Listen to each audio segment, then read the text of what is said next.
I hadn't guessed. Although I can't play it tomorrow. Why? New Space Marine 2 update. I can't play it tomorrow anyway, to be fair. I'm busy tomorrow. Too much to do. Building, painting a Fortress of Redemption. Oh, a Fortress of Redemption! Yeah, I fucking love that terrain piece. And the big missile silo that kind of goes along with it. Yeah. Yeah, got them. I love those terrain pieces, those old terrain I kits. spray painted them ages ago. And I was like, well, actually finish them now. Yeah, there's some cool bits. It'll be cool to see them on the table finally. Good afternoon, everybody. Welcome back to the channel. Thank you so much for joining us on this average Tuesday. I can't decide whether it wants to rain or not at the moment. It's weird out there. It's been raining on and off continuously in Shaftesbury for like 3 days. Okay. Welcome back. Now, last night, if you joined us on the channel, well, actually, before you do that, please make sure you do all the magical YouTube buttons for us. Likes are very important. Subscribes are slightly more importanter. And then the bell notification icon tells you when we go live, drop a new video. Or you can become a member of the Great Hall or get gifted a wonderful membership to the Great Hall, at which point Discord will tell you when we go live or schedule a new live stream as well. So every time we schedule a live stream, that tells you in Discord so you know it's coming so you don't miss any of them. And you can be here when we're normally 5 minutes late. Now, if you hung out on the channel last night and you watched the content, you would have noticed that I did some talking about the new drop pod, which I'm sure Joe's got opinions on. And one of the things that I think irritated me the most about it, which I didn't really talk about last night because I already had an eye on what we would talk about today, was the fact that it's yet another Space Marine thing. It isn't a new thing, essentially. It's an update. That being said, it might be new-ish if we look at the datasheet when that finally comes out. But we have an update to a Space Marine model. Didn't really need an update. Didn't really need new rules. Didn't really need anything. Like, no one asked for it. No one wanted it. No one needed it. No. Like, it wasn't like, it was like Josh messaged me. He was like, wasn't on my 2025, like, bingo card. That's exactly what I said last night. It's like, it's a bit like, but I fucking love a drop pod. No, drop pods are like so cool. Drop pods are the coolest thing that Space Marines have as a transport, narratively speaking. We only see them on the tabletop partly because they're a bit shit and their rules aren't great, and they have caused arguments because gamey dickheads like to argue semantics about. Actually, I can measure from the door. The problem the drop pod has always had it was like you can have it open or closed. So people were like, well, when it lands, it opens Logically, right? Because that's how you get out. yeah. Right.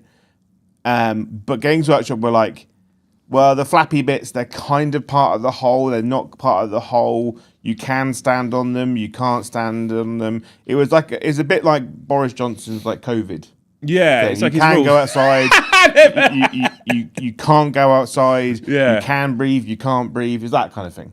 With drop Yeah, pods. stay indoors apart from when you're allowed to go outside. Yeah. Now, there was a couple of other arguments. There was issues where their footprint, was it doors open, door closed? There was also things like people were deploying them with the doors glued shut, like line of sight blocking. Yeah. And people were like, well, no, because the door should be open, so I should be able to see through. Yeah, but you can't. And there was some gamey, shitty, and I'm like, if you're that kind of person, I don't really want to play you in the game, honestly. But one of the big arguments I saw yesterday, which I agree with as well, Chaos at the moment in terms of transports still only have the humble singular Land Raider and the humble Rhinoscopus, right? So Chaos don't have a drop pod, despite the fact they used to have access to the Assault Claw and the Dread Claw previously when they were Heresy models. But as we know, we had the Great Heresy Purging of 10th edition. And no longer can Chaos take those. They're now confined to Horus Heresy as transports. So Chaos are back to the humble Land Raider and the humble Rhinoscopus. And I saw people angry that Space Marine's got an update to their drop pod and Chaos still don't have an access to something similar. Equally, yesterday was not just the announcement of this new unwanted, unneeded drop pod. Yesterday was a separate announcement. It was the 25th anniversary. Yeah, 25 years of the Land Raider. Of the humble Land Raider.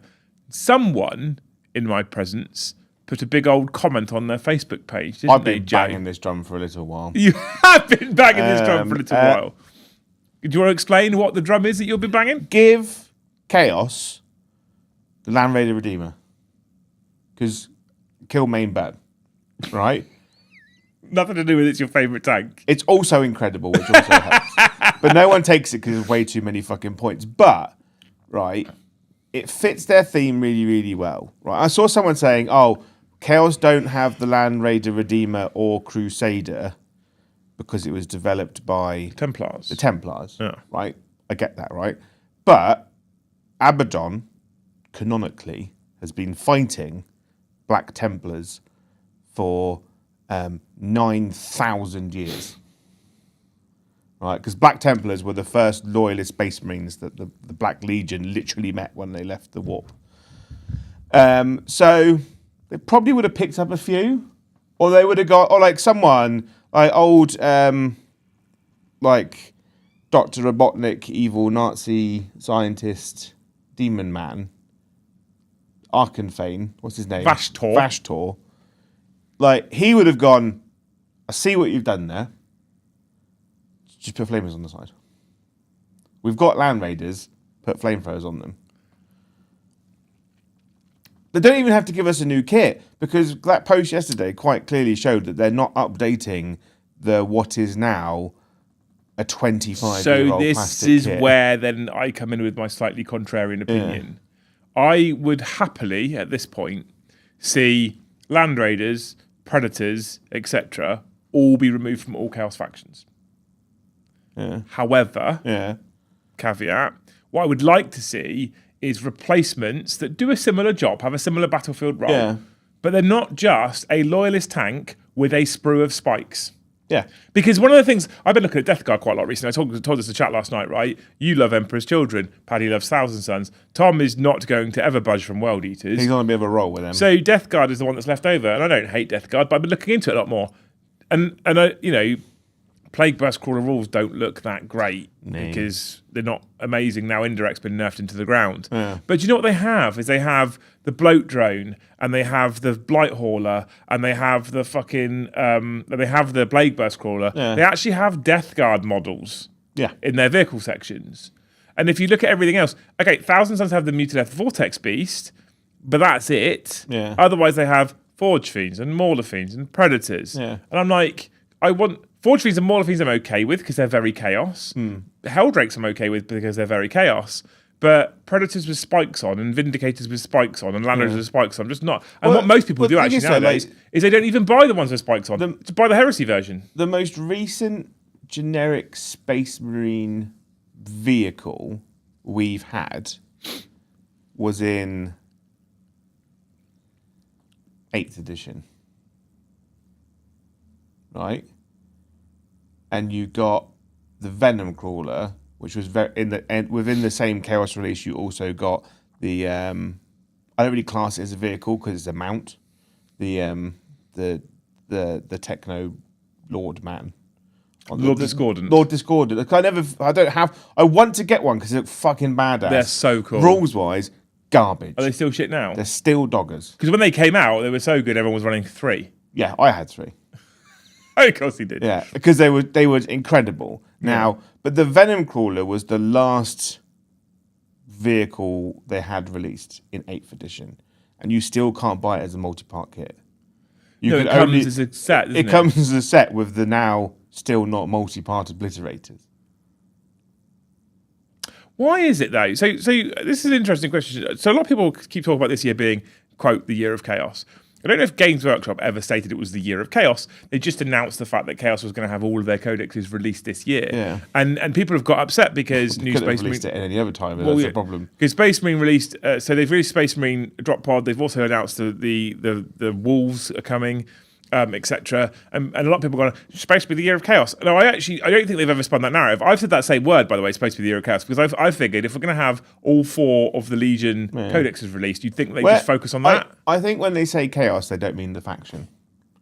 Just generally, Games Workshop are going to be chaotic. Yeah.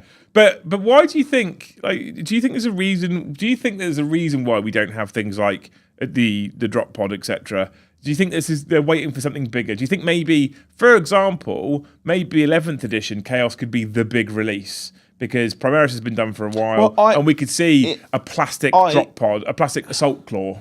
I'd love to see generic Chaos as the starter box release army. Interesting. Versus? That would be versus Space Marines, wouldn't it? But it will always be Space Marines. It will never not be Space Marines. Right? The only times it's not Space Marines is when it's a box set that's not part of launch. Because Space Marines are Easy to learn, easy to build, easy to paint. Look cool as shit. Yeah, okay. If it was like, if that was how they would bring out the wolves, I think I'd be more okay with it because there's more uniqueness. But more generic starter boxes for the Space Marines annoys me. We haven't had generic Chaos Space Marine starters since 7th. Or is it 6th rolled into 7th? It was Dark Angels versus Red Corsairs, wasn't it? Essentially, yeah. Or the Crimson Slaughter, they were called. Slaughter. And that was a 7th. I swear it was 6th edition, and they basically just rolled it into 7th. It might have. They just changed the rule book. Wasn't 7th the Dark Angels? Yeah, Dark Angels versus Crimson Slaughter. But I'm pretty sure the edition change, they just upgraded the box set to have a different codex. It may be, yeah. I don't know. I don't remember what 6th box was. 5th box was Templars Templars Dark Eldar? Or was that before that? That was 4th. Was that 4th? 5th was Black Reach. Orcs with the Orcs Ultramarines, the power claw on the side. Yeah. Of the war boss with the gun up in the air. Pretty sure. Chat will tell us. What was the 6th edition launch box? I feel like basically that box set just hung around for a really, really long time when it shouldn't have. I really don't want. I know you're really banging the drum. I just really don't want Chaos Land Raider Redeemers. What? Right. But I don't want Chaos Land Raiders. I don't care. What? You don't want Chaos Land Raiders? I want them to do something unique and bespoke to Chaos. No, don't get rid of the Chaos Land Raider. I fucking love it. Right. The argument is they should also technically have the Spartan because they went into the warp with them. But 10,000 years is a long time to misplace something. I misplaced my wallet when I get home, and then I can't find it anymore. So I can understand if they don't have Spartans anymore and land speeders. But you've got Chaos has access to Mr. the Ark Vashtor and Perturabo, who love to build wacky shit. Yeah, build cool shit. So give me wacky shit. Fuck everything else off. Because what happened was when the Venom Crawler was announced, right? It was shadow and it was secretly announced.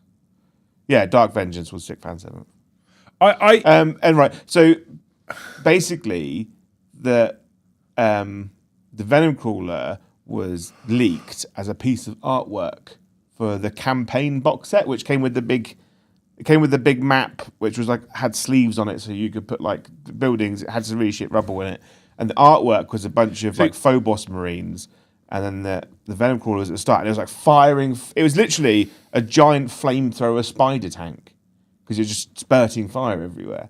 And then the box set came out and it had guns. Do you think the Venom Crawler works for all 4 of the bespoke legions as a model? Yeah. All they need to do is release it as a multi-part option. Do you think? And you just change the guns on the side to represent. Do you think the Forge Fiend and the Mauler Fiend work for all 4 legion specifics No. with 0 work? No. Which ones do they fail for? Slaanesh. I just don't think the Mauler Fiend or the Forge Fiend is very Slaanesh-y. I don't think they're very nurgly either. They're not nurgly. Khorne, great. Thousand Suns, it makes sense they need demon engines because they don't have people. Yeah. I feel like the sorcerers would be we need these things. They fill a hole. Right? Yeah. And you've got the new kind of terrible, not terrible Thousand Suns automaton stuff that's kind of coming. So I'm just just give them more things. So I played against this incredible guy on Sunday, an RTT. I wasn't there. Who you weren't there? No. Oh, no. a different incredible guy. Different incredible guy. He was running Death Guard, and he had the Terminators, and he had the drones. But again, it was his predators were the heresy ones. Because no Chaos player uses loyalist stuff. Not loyalist. Uses the actual Chaos vehicles because they're garbage. Yeah, they are. They're awful now. They've not aged well. And then his knight was an Imperial knight. He had the Gatling cannon, the battle cannon one. Brilliant, by the way, in Death Guard. Because Death Guard stand next to you, and you're -1 toughness, and the Gatling cannon strength 6. So it's like, cool, I win you on 2s all the time. Ooh, great gun. But it was just like his army was really, really cool. But it was like it's just this like it just kind of represented to me what all chaos are kind of going through at the moment, where your army is made up of a few models from the army that you collect, Space Marine stuff, Heresy Space Marine stuff, and kind of Imperial things. Because obviously he's not going to buy a Chaos Knight and an Imperial Knight and then put the Gatling Cannon and the Battle Cannon on the Chaos Knight. Which is what I would want to do. Which is what I want to do. But I would never spend 200 quid to do it. Because I was like, that's really cool. I really like the rules for that, but I would have to use the Chaos Knight body. I couldn't use the Imperial Knight body. And it just kind of represents all chaos at the moment. Like, I've got Emperor's Children, which, like, I feel is a bit of a weak release. I would agree. Like, I love it because I really like Emperor's Children. I've listened to all the books and stuff. I think Space Wolves are going to get a better release than the Emperor's Children. The Space Wolf release made me a little bit pissed off as an Emperor's Children player. Okay. Because they were like, this is the new release. This is the 4th god that we've been waiting on. People have been screaming out for it. Unlike the Drop Pod, right, which no one asked for, people have been crying out for Emperor's Children for 15 years. Yeah. Right? Since they released, because Death Guard came first, people were like, when are we getting Emperor's Children models? When are we getting the new stuff? And then we get the release, and we get Fulgrim, we get Lucius, we get new Noise Marines, we get the Flawless Blades, and we get the infantry units. And they're like, that's basically your codex. You don't get cultists, you don't get tanks. For some reason, you only get one build version of the Mauler Fiend. You know, you get the bog standard Rhino, but we're not giving you a new Chaos Rhino. You just use the Heresy version like everyone else, and a Land Raider. But you don't want to use the Chaos Land Raider because it's a 25-year-old kit.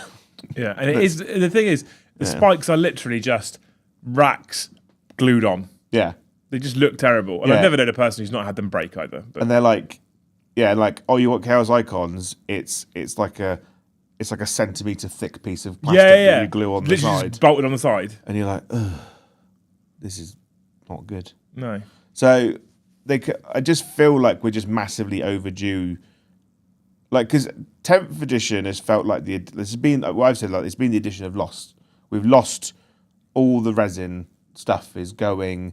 Random characters are just evaporating for no reason, and just random units are just gone. Yeah, they're just like off you pop, like off you pop, and then they go. You have one unit, you have one model. Yeah, into your army, and I always look. So I wrote, because obviously I'm running Emperor's Children tonight because it's the preview. Of course, new models, right? Team, new models, and I was writing the codex. I was looking for the Mutaron Field manual, right? So the Lord Cacophonist is 60 points, right? Mm. The Sorcerer is 65 points. And then the next cheapest unit is the Lord Exultant, who is 80 points. So excluding those two characters, there's no units under 80 points. So when you've got... Spawn are over 80 points.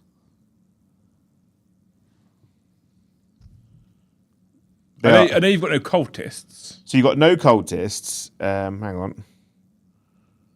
Mutaron Field Manual is up. Here we go. So Land Raider, 240. Rhino, 80. Spawn, 80. Oh, 80. I thought it was 70. Yeah. So Fulgrim at 385 is an actual crime. A war crime. A Warhammer crime. No, Joe.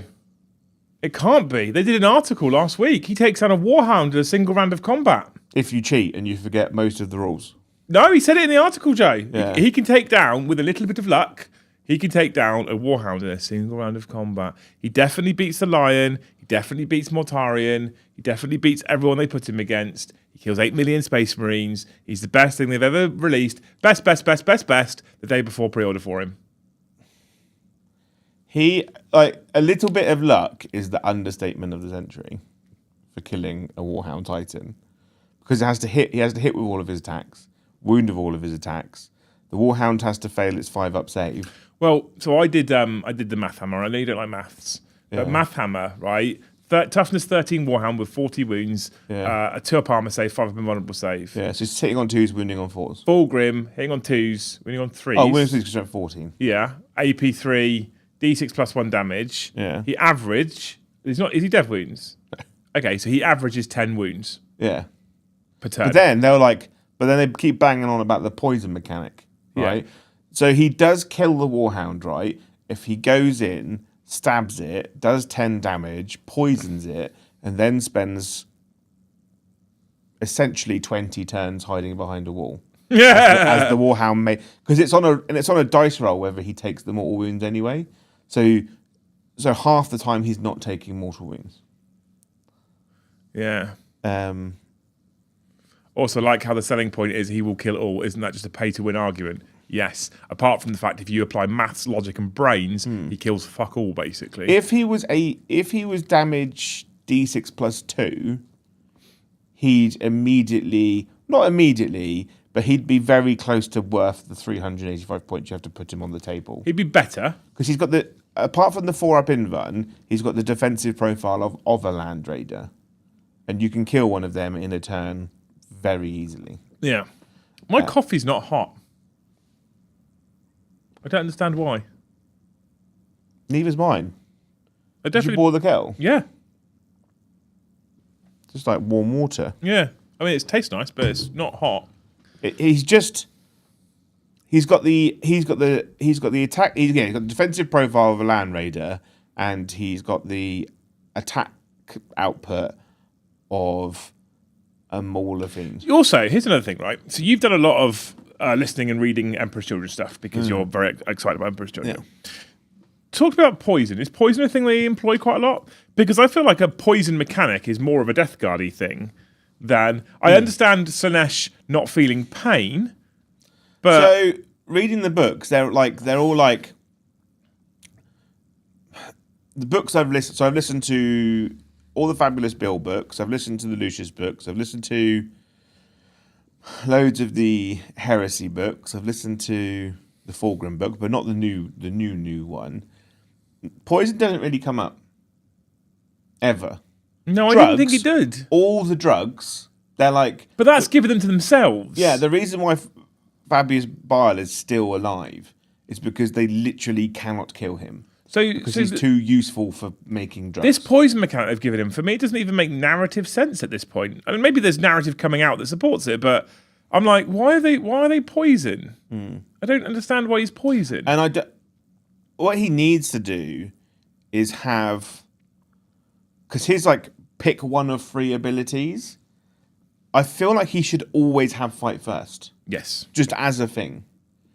And the -1 to hit should just be a thing. He's got fight first, and it's -1 to hit. Their need to give Primarchs the pick one of 3 things has really split him. Roy says, isn't Fulgrim poisoning Rabute the reason he's in that armour? I think it is, isn't it? Well, no, he slit his throat. He needed to cut his head off. Yeah, but he poisoned him at the same time, didn't he? With the blade. I guess so. But it's just like having your head nearly chopped off would probably do it as well. I mean, yeah. But that's okay. So I'm sure, I'm 99% sure of the Heresy when he does fucking slice Gilliman up, he poisons him. It's a poison blade. Yeah. So I guess there's narrative from that at least. I'll give them that much. I didn't think the lair blade was poisonous though. So basically, no, I think it is. Yeah, maybe it is. I thought he gave the lair blade to Lucius. I thought Lucius had the lair blade. I said a different one. Or did he give him the one that stabbed Horus? I've not listened to the start of the Heresy in ages. Because Fulgrim just collects all the swords. Yeah. Yes, the Anathane is the one. Because basically the one that stabs Horus then ends up going over to Fulgrim. And then Fulgrim gives it to Lucius after he's basically sucked all the demon out of it. And that's why, like, Lucius is now like coming back from the dead. Okay, so he has got poison. Okay, I'm more okay with that now. But it's like I forgot. It's like they've gone. Poison. Here's a bit of law that was used once. Yeah, it is a bit. The rules. I read the rules for Fulgrim. I was very excited for Fulgrim as a rules. In fact, my initial mindset when they showcased them was I'm going to be buying one. And the reason why that was my mindset was because I was like, when we get one given to us to use in the studio, which we have tonight, Fulgrim will be debuting on the channel tonight. I was like, that'll be Joe. Joe will be playing with Fulgrim and painting and building and painting him because I won't get him done in time. And I had rigidly had it in my head because the more I looked at that model, the more I loved it. I've seen the one that you've painted. I'm like, actually, I think it's fucking stunning. Have you seen? The thing is, though, I was immediately sad when I saw the one that Fletch did. Yeah, I know. So I was like, I was going to order one. I was going to order one on Saturday. I want Fulgrim, right? Here's how you know who's got better rules. Lucius, on the Games Workshop website, sold out. Yeah. Fulgrim, not. So I said into our group chat, the worst thing that Games Workshop could have done was give Fulgrim's rules to content creators a month before his release that they can then talk about. It's a bit of shit. And because he's... If you knocked 50 points off him, I think you probably might take him. Fulgrim? Yeah. What is he now? 385? 385. It's a lot in it. He is the same. He's more points than 2 flying demon princes. What if you took Mortarian's flat damage 4 and gave that to Fulgrim? Does that make it better or worse? I'd take flat damage 4. You take flat damage 4? Because D6 plus 1 is not good. It's very swingy, isn't it? Because max damage 7 is great. Damage 2, not great. No. Right? Especially when you're talking about like Primarch level. Because like, you know that when Mortarian punches something, he will kill a Terminator.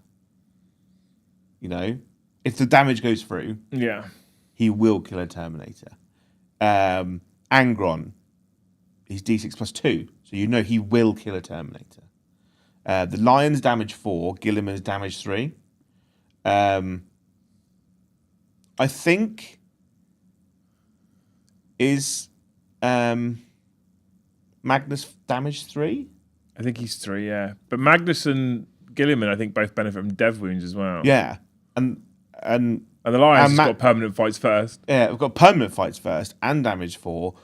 But like Magnus is damage 3, but he always hits on 2s, always wounds on 2s. Well, it's like in that article as well. Yeah. I know we've tangented, by the way, from the topic here completely. It's like in the article, Fulgrim goes in and picks up the Lion. I'm like, how did you figure that one? Yeah.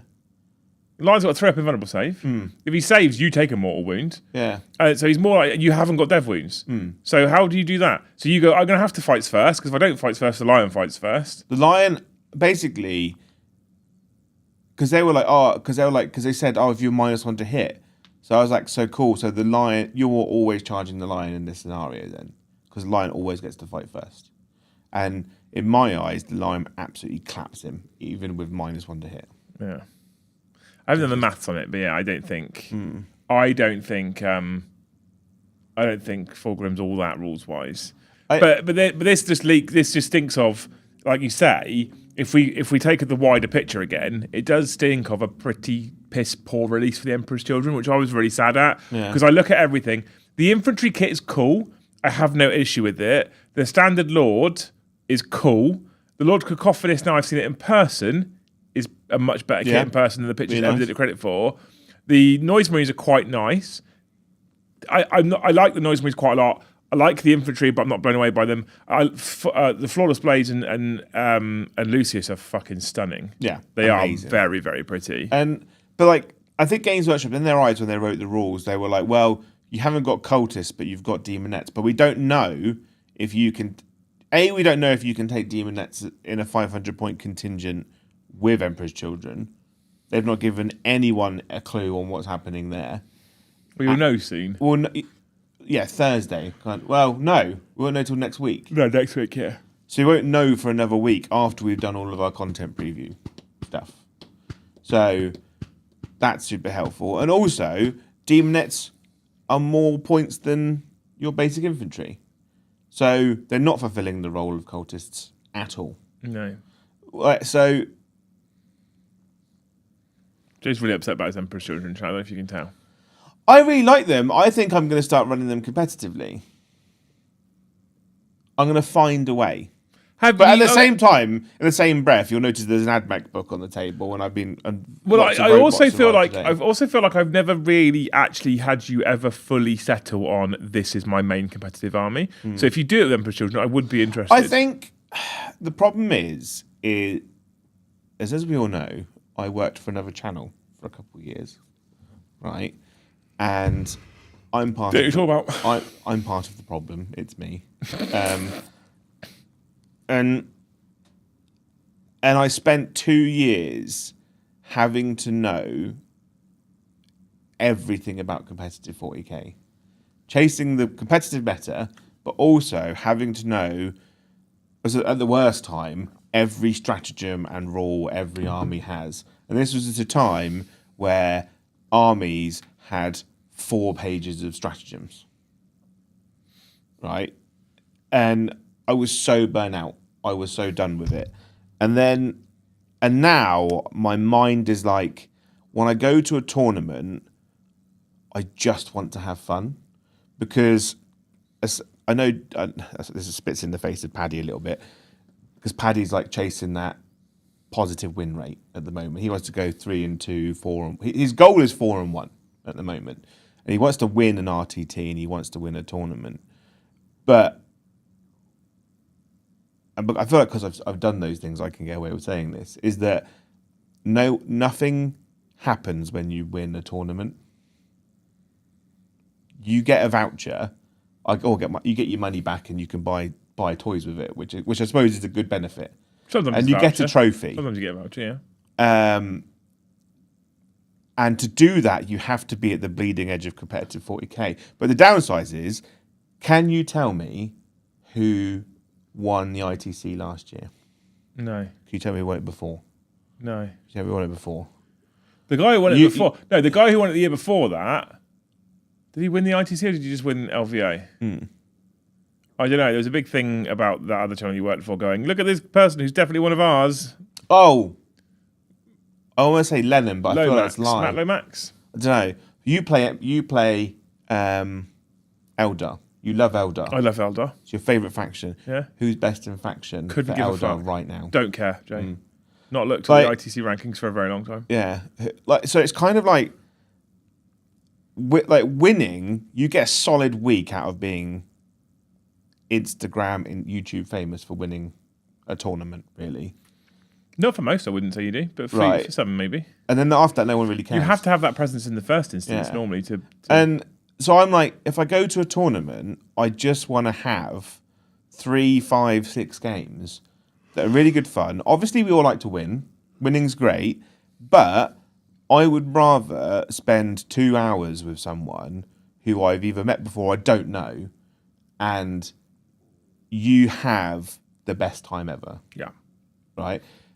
I think that's a good attitude, mate. And I think that's the most important part of going to tournaments. So, like, what is also important, if I might interject just very, very briefly, is preaching that attitude, and then actually fucking doing it. Yeah.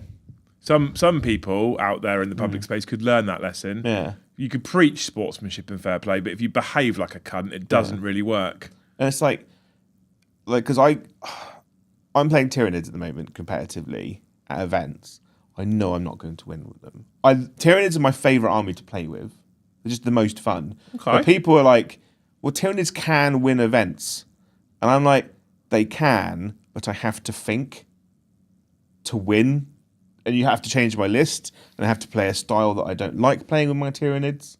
I just want to go big, angry bugs, punch things, go, you know? And that's how I like to play. My favourite game I had this weekend, right? We'd fucked it before the game had even started, right? We'd completely messed up. So put the terrain down, but put the objectives down, put the terrain down, deployed our armies, and then the people next to us, the people behind us were like, Joe, you've done the wrong terrain layout. Everyone else was playing a different terrain layout. And basically what had happened is that I'd had the player pack, And I was looking for the page. I was like, clearly 3 games, so I'll go 1 in from the back, not realising that the player pack was a 5-game tournament. So we were doing mission 4, game that no one else was playing. And I said to my bud, do we just carry on? Do we re-rack or do we just carry on? And I was like, well, we'll make sure we're playing the same mission, the same objectives. So we'll just move, because we deployed for a 6-objective game. So we'll get rid of one of them and just push the other one back in. We'll play the same mission, we'll just be on the wrong deployment and the wrong terrain layout. And I went and told Mark, who's running the event. But I think like the terrain layout massively benefited him, because the terrain the people were using was that he had no lanes of fire. He was all shooting Death Guard. So it was to his benefit that the terrain was wrong, the terrain I put down. And we were like, cool, we'll just do our own thing. We'll just have fun. It was a great game. And I think that's what tournament... I'm not saying go to a tournament and cheat, put the wrong terrain down, do whatever the fuck you want. Do whatever everyone else is doing, but play to make sure that you don't care what's happening. I want my Hive Tyrant to punch your knight, I want your warlord to fight my warlord. I think that's what you want. I think my biggest goal whenever I walk to the table is I want my opponent to have had like a fun experience. The thing that would mortify me the most is to walk away from the table and for my opponent to go, well, he was a bit of a dick. Because the people say that about me anyway. So I don't want that because of the game that they've had to play.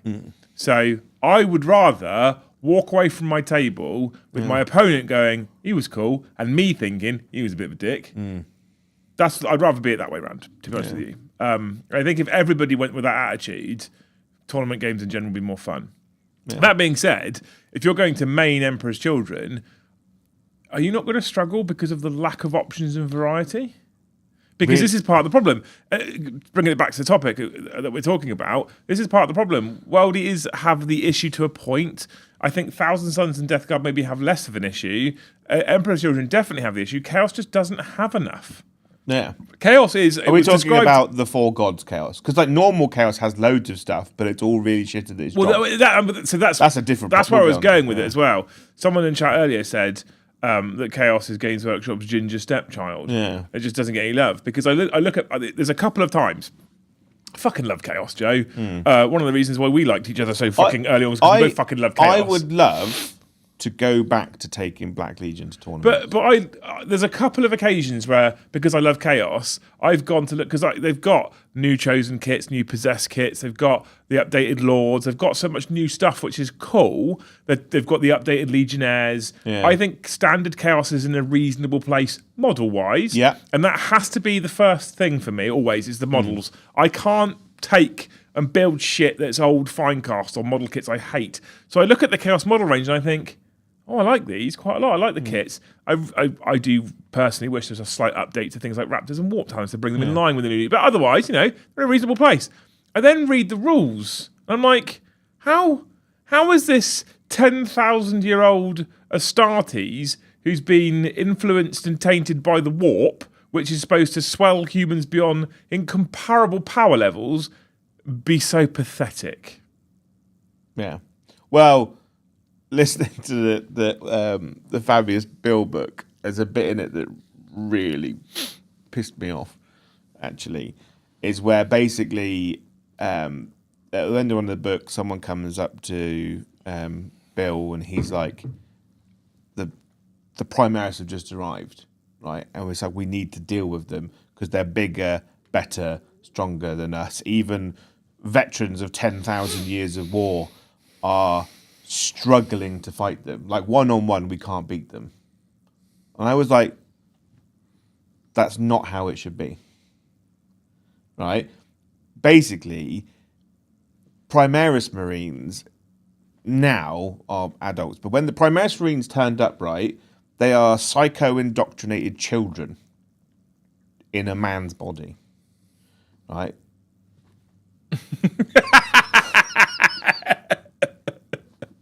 But on steroids. Yeah. Right? And On steroids instead of yeah, monster. basically, they were all children who were kidnapped, bundled into the back of a van. Bellatar's Call spent literally 9,500 years doing scientific experiments on them, and then Gilliman turns up and they just send them out into the world. And that's all they know. That's all they've experienced. There's like Space Marines like, oh, what's this? And they're like a flower kind of thing. And you've got 10,000 guys who have literally been in constant. You've got Chaos Space, 9 legions that have been in constant war for 12,000 years, and they're like, oh, we're losing to Primaris Marines. It shouldn't be the other way around. Yeah, see, The Primaris Marines should turn up and have their absolute shit kicked. Roy says in chat, if you go by narrative, a single custodian should solo 2K army. You're right, and I don't. It doesn't need to be complete narrative, and I don't think Warhammer 40k. For those people that ask for this, I don't think Warhammer 40k should ever be 100%, or can ever be, to function as a tabletop game with the amount of factions that we have. I don't think it ever can be 100% narrative. But the humble Chaos Space Marine should arguably be slightly more powerful than the standard Space Marine because warp. And there is definitely the scope within the current rule set to make that a thing. Yeah. And there's, we joke about the standard profile for melee being -2 damage 2 across everything ever, unless you're Chaos, and it's -2 damage 1 or -1 damage 2. Yeah. And it's like, well, why do they get the worst version? I also am aware that I'm slightly biased because I like Chaos. So we need to take that unconscious bias into account. Yeah, but it's also like, it's not scalable in Chaos either, because they're wildly inconsistent. Tom's favourite unit and my most hated unit, 8-bound, are insane. They are mental. They're a toughness 6 model with 3 wounds, with a 4-up, with a 4-up invulnerable save, because the Demon Prince always stood next to them, a 5-up feel no pain. They move 9, sometimes 11, can scout, advance, and charge. Right? A possessed has movement 9, is toughness 6, admittedly, 3 wounds, 5-up invuln kind of thing, no feel no pain, less attacks, doesn't hit on a 2, hits on a 3, is strength 5 instead of strength 14, is -1 instead of -3, but is 2 damage. 8-bound only hit on 3s. They hit on 2s? I'm pretty sure it's 3s. I'd need to check, but I'm pretty sure it's 3s. I don't know. But they get rerolls. They can have rerolls. They get rerolls and stuff. Yeah. And they can reroll 1s to wound from normal 8-bound. Or reroll all wounds if they're on an objective, or if they're fighting something that's under starting strength. Although, my personal opinion, I like 8-bound models. I know you don't. However, the more updated Possess kit is nicer. Okada says, Joe, 2 units in army does not make. Talk to Tom. Tom is... Fuck off. Dr. Tom. Fuck off. Tom is absolutely rolling people at the moment, and he's just using 18 exalted 8-bound. What was your Blood Angels list? What was 18? 18 Sangard. Right, so fuck off. Yeah. You're just as bad. Yeah, but what I'm saying is that Blood Angels have access to a lot more things in their Space Marines. They do, and you still only took 18 Sangard. Because they're cool. but 18 Tom thinks 8-bound's cool. But 18 Sangard doesn't win tournaments. Right.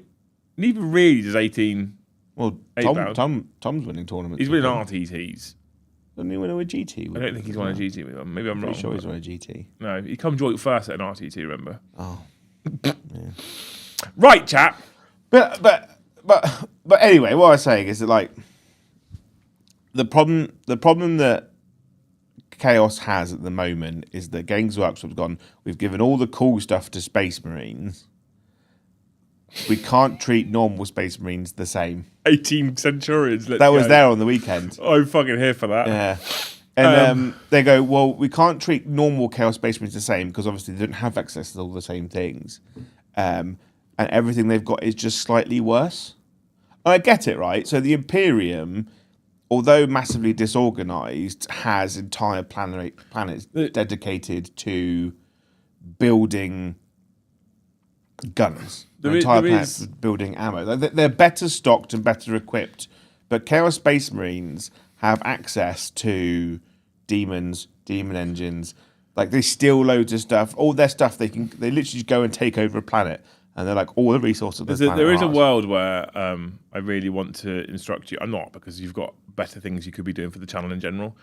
So I'm not doing this for reference or for clarity. But there is a world where I really want to tell you, all that Chaos Space Marine stuff I gave you, what I really want is a nice, pretty Chaos Space Marine Word Bearers army where I can run Possessed and I can run all that stuff. Well, I currently can't as a World player. So I very nearly U-turned at the last minute for Sunday's RTT to go Chaos Space Marines and take 20 Possessed. But I was like, I don't have the time to build and paint 10 more Possessed, but I'm going to build and paint those 10 Possessed. So I can run a 20 Possessed Chaos army. My hope is that after next week, they say that you could take Noise Marines and normal Chaos Space Marines. Okay, we'll see. Right? Because if I could take 18 Noise Marines in an army and stand them next... So they've got two schools of thought at the moment for Noise Marines in normal Chaos Space Marines, right?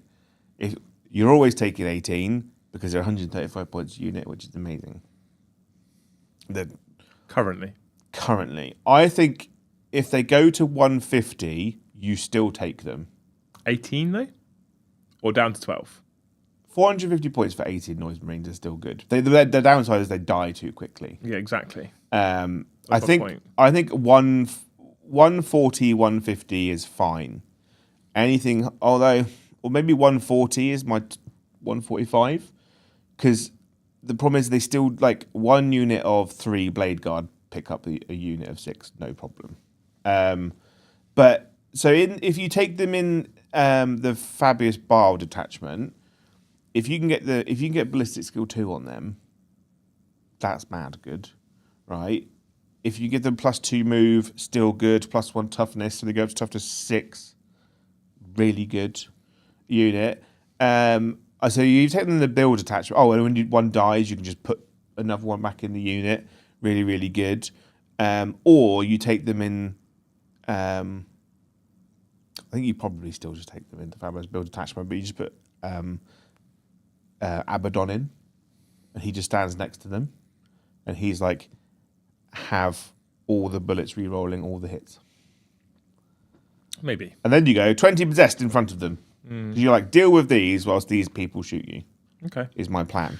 I want to know what you guys think about Chaos. We've had some super chats come through already, but would you? The big question I'd love to see on postcards answered is either A, would you like to see more stuff for Chaos, which is loyalist counterpart but available, drop pods, Land Iridiumers, etc., or would you prefer to see more unique bespoke Chaos units, or neither of the above? You've got a different answer. I do think at the moment that the Emperor's Children release was weak. And on the surface, it looks like the Space Wolves one could be better. I do think that's a bit of a kick in the teeth for for the Emperor's Children players. But we're going to jump into chat and now and answer your questions. You've got something to say before I do, though. Oh, also, sorry, we're on 16 members right now. There is 339 people watching right at this moment. If you're a grey name, please think about becoming a member to support the streams, to support the channel. Pays my wage, pays Joe's wage, pays for the studio, pays for everything. The channel's not doing well of late. If you want to support us and you want this content to continue and you want this man to stay in a job and me to stay in a job with the studio lights to stay on, think about becoming a member. It starts off as little as $1.99. Ideally, you come in at the least at Skald tier for us. If you do come in at Jarl tier, you get access to a giveaway. Skulls get behind the scenes. Thanes get their own WhatsApp chat. Aces get free tickets to events. Be incredible if you could support us. If you're already a green one, if you're already one of those 340 people watching your green, maybe just gift a single one at $4.99. That would be incredible. Or you can give 5 or 10 or whatever, or 20 or 50 if you're feeling really like big dick energy. Or you can super chat with your points, etc. Yeah. Good. Oh, okay. I thought you were going to say something else then. Oh no, I say like I feel like the release of the artillery piece that Death Guard have, the Plague Burst Crawler. The Plague Burst Crawler, right? They went, here's an entirely new tank. What's interesting is that was released, and then they released a Heresy model that was a prequel to it. So we got the plastic kit first, and then they were like, here's the precursor to it. Like, there's no reason why they can't just design new transport vehicles for Chaos. I think the Death Guard vehicles gave me so much hope for individuality in chaos vehicle units specifically for the legions, the god specific legions. Yeah. But it kind of never materialized. It kind of just stopped there. So, like I said, the fetid bloat drones, where you can have the gun one or the flesh mail one, cool as shit. You've got the mephitic blight callers. I know they're easy to build and they only have a set of options. Cool as shit though. Yeah. I love those little goobers. I love a Death Guard Romba. Yeah. Plague Burst Crawlers were the ones out of the bloat drones, the blight haulers and the Plague Burst Crawlers. They were the ones I liked the least, if I'm being honest. But they were still. But when cool. I saw it, I was like, like maybe something like this will find its way into normal Chaos Space Marines, because like back in 5th edition, and even during 8th and 9th edition, you could technically take Heresy, or in 5th edition, you could still take Basilisks in Iron Warriors. Yeah. Because they have siege engines. Like, why can't Iron Warriors have a siege engine? Yeah. You know? And equally, if you've got any unbuilt chaos stuff like any of those blight haulers or plague burst crawlers, whatever, please let me know. I'm going to try it. Because if I can put together a Death Guard army significantly cheaper than it would normally cost, I'm open to the idea. He's off already, no? He's off already. So Galahad, thank you. I think I've already mentioned this already. Well, I'll jump into the fan stuff now, so waiting for Jay. Because CSM are clearly Games Workshop's ginger-headed stepchild compared to Space Marine blonde hair and blue eyes. It's a very Brom attitude of you. But yeah, you're not entirely wrong there. I say you're not entirely wrong. I actually don't believe that there is a rhetoric or a narrative there that Games Workshop hates chaos. It doesn't make sense. They're kind of their main bad guy, right? They're essentially their main bad dude. So logically, they should love them as much. And I'm sure they think that with the Emperor's Children, they've done a really good job. I just don't feel like they're very good at reading the room. I don't think they hate chaos. I'd love to know what Joe thinks actually when he gets back. I don't think they hate chaos at all. So I think they just don't really know how to do it, maybe. I'm not sure. Or they think they're doing a great job, like I say, and they just aren't getting it quite right. But I don't think it makes sense they hate any of their factions, really. Because if it's making them money, and I see so many Chaos players, if you have a single Chaos faction of some sort, put a 1 in chat right now. If you've never owned and never intend to own a single Chaos faction, and by single Chaos I mean Chaos Knights, Demons, Death Guard, Wild Eaters, Thousand Sons, Emperor's Children, Chaos Space Marines, right? If you never intend to own one of those factions, a 2 in chat. If you already own or intend to own one of those factions, a 1 in chat. That's what I want to see right now. Cue the obligatory 3 from someone trying to be funny as well.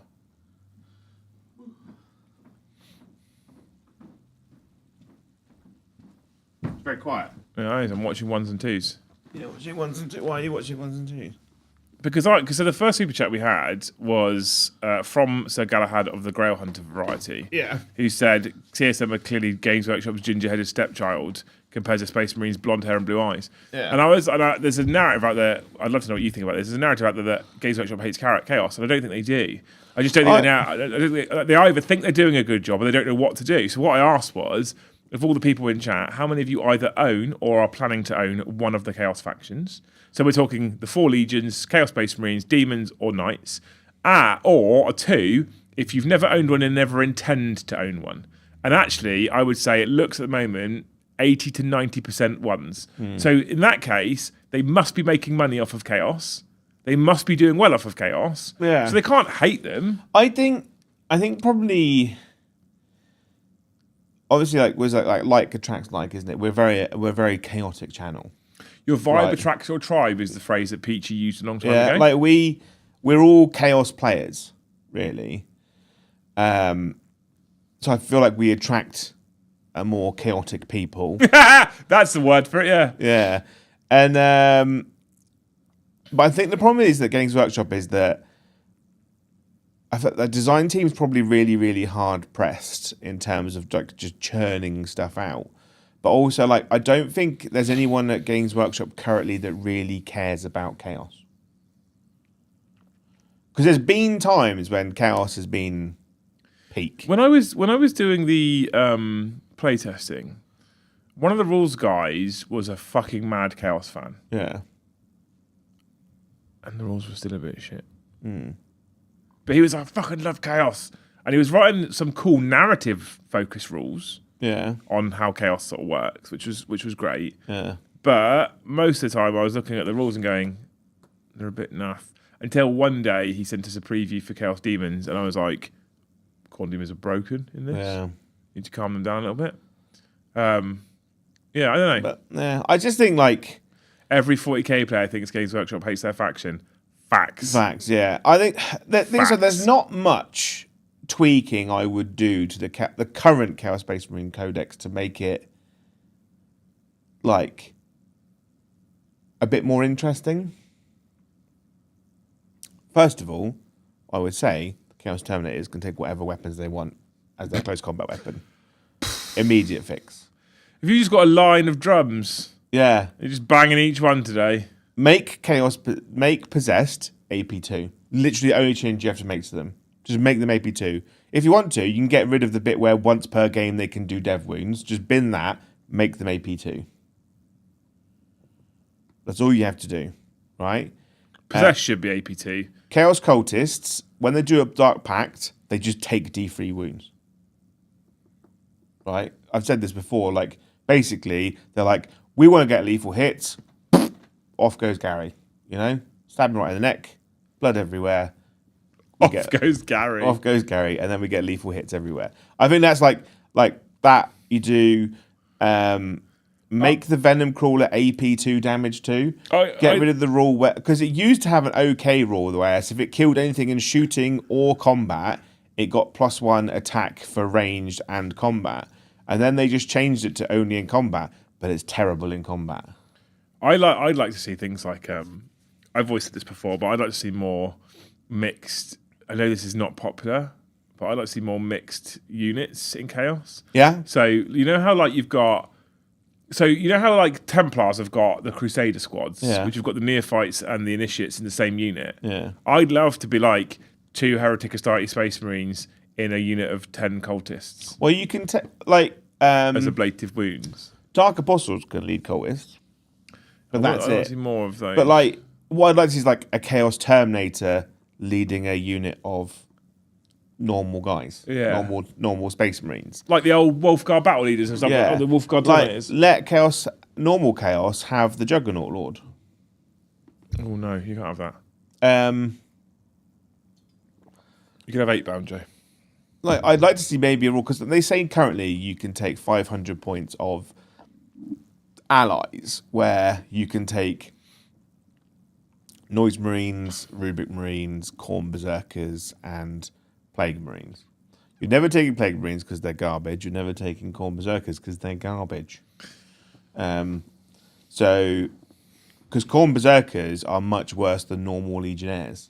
Brandon says, I've always felt the unspoken rule for 40k players collecting armies was 1 Imperial, 1 Chaos, 1 Xenos. If you had to do 1 Imperial, 1 Chaos, 1 Xenos, what would it be? 1 Chaos. Probably just Black Legion, just normal Chaos Space Marines. 1 Xenos. Tyranids. Okay. Yeah. Not Drakari. I love Drakari, but there's something like Tyranids are just... I just really enjoy playing them at the moment. 1 Loyalist.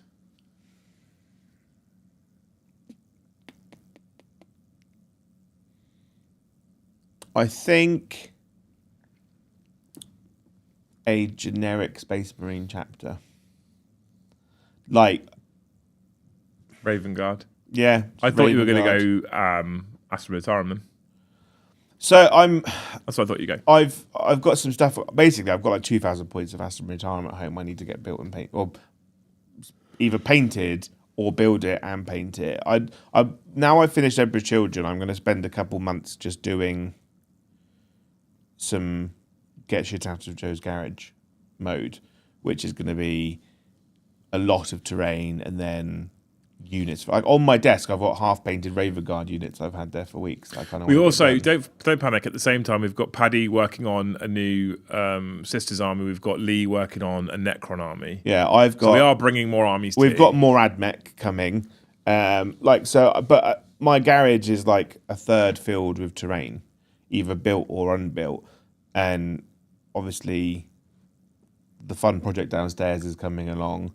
And I'd rather get all the terrain built and painted now. Yeah, of course. It would be helpful for downstairs too. Yeah. So, you know. So, but it's like, obviously having, like, when I do boards, I feel like the boards are becoming a bit stagnant at the moment in terms of, like, we've got dark grey ruins, light grey ruins, beige ruins, and then grey square buildings, you know? And I think, so I'm like, I've got the Fortress of Redemption, I've got loads of AdMech terrain to build and paint.